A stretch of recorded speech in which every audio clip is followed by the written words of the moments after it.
Hi guys, and welcome to another unpacking video. Just had this nice big box arrive. Now sadly this is this is an accessory for a main system I've bought, but despite paying for the bloody system almost a week ago, it's still not arrived.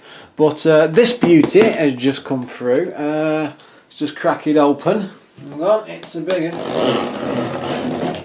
In case you're wondering as well why I've not been doing many console coverage of like CD32 and PS1 games, because I got that over a week ago now.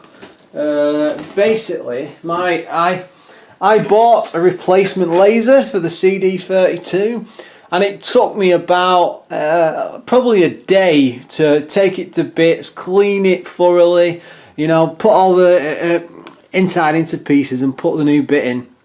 Part of it needed soldering. I'm not too great on soldering, bit of practice. Got it all in, got it all running, put it all back together. Probably it took me hours one Sunday afternoon. Put it all back in, plugged it all in, and the laser wouldn't read anything. You could see it, the laser was sat there and it would drop silent and then go back up and wouldn't do anything else. And then I left it for a week because I'd spent all day in it, so I gave up at that point. But the thing is, I only have limited space. My TV's over there. I've got a little counter I put all my stuff on, and I just didn't have the room to leave all the stuff out for when I was going to come back to it. It's probably going to be a few days, and then the next weekend I ended up going out, and just sod's law, I couldn't do anything. So I should shortly be doing more and more console footage because I've successfully got it working again. Oh god, it took me ages on Saturday, but I finally got it all back together. The Amiga's working. I've still not actually played anything beyond testing it. I've done the odd couple of videos when I first got it, but I had to put the old laser back in. Weirdly though, after putting that back in, it all started working. Anyway, let's concentrate on this video. Let's crack this open now. This is a very weird system for me to buy. It might seem strange I'm doing the accessory first, but can't have this box hanging around me in my house and then waiting for the actual console to come through the post. So here we go. What have we got? It is a Jaguar CD. Now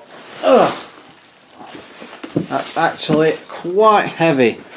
Now I don't have the best history with the Jaguar. I mean, I've had one before in the past. I've done loads of videos. This is going back a few years. In fact, one of my recent videos, the Brutal Sports Football one, was actually featured on an article on Kotaku, and I got about 9,000 hits in a single day. I never had anything like that happen on one of my videos before. It was amazing at the time. But since then, it was that really got me looking at the system again. And because when I had one, I didn't have a great time with it, but then I started thinking, well, there must be some good games on it, and I started looking into it, and this is going back a couple of months, about August. And then ever since then, I've had the PS1 craze come along and the CD32, and I just thought each time that I wouldn't mind going for a full system set or something, and something achievable. So anyway, I went with the Jaguar. Now these cost an absolute bloody fortune usually. I think there's one just gone on eBay recently, just with a few games.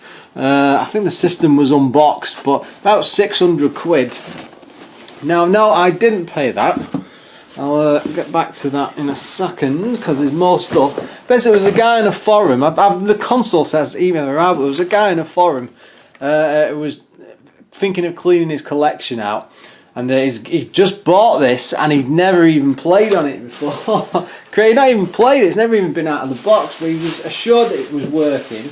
And he basically says, I could have this with a big pile of games for 500 quid, which was an absolute bargain. I know it's close to Christmas, but I couldn't resist. Next up, we've got something called a memory track.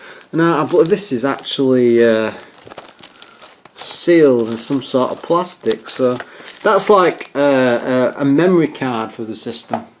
But I don't think there's many games which are actually sealed.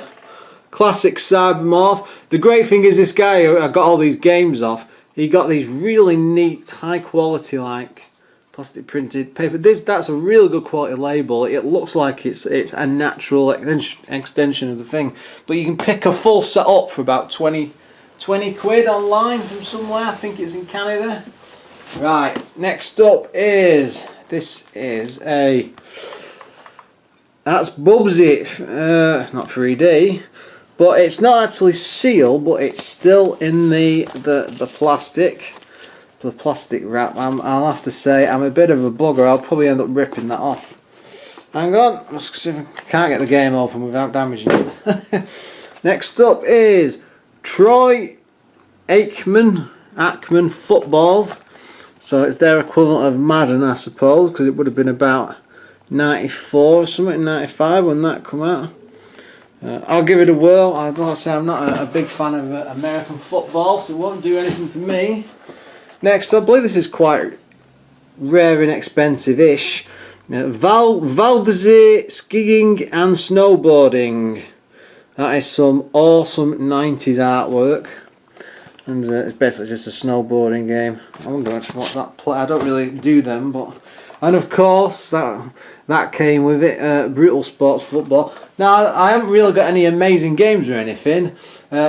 A few of these are actually worth probably about 30 or 40 quid, you know, they're getting difficult to get, so for him to give me so many games in that, it was a bit of a bargain, I thought.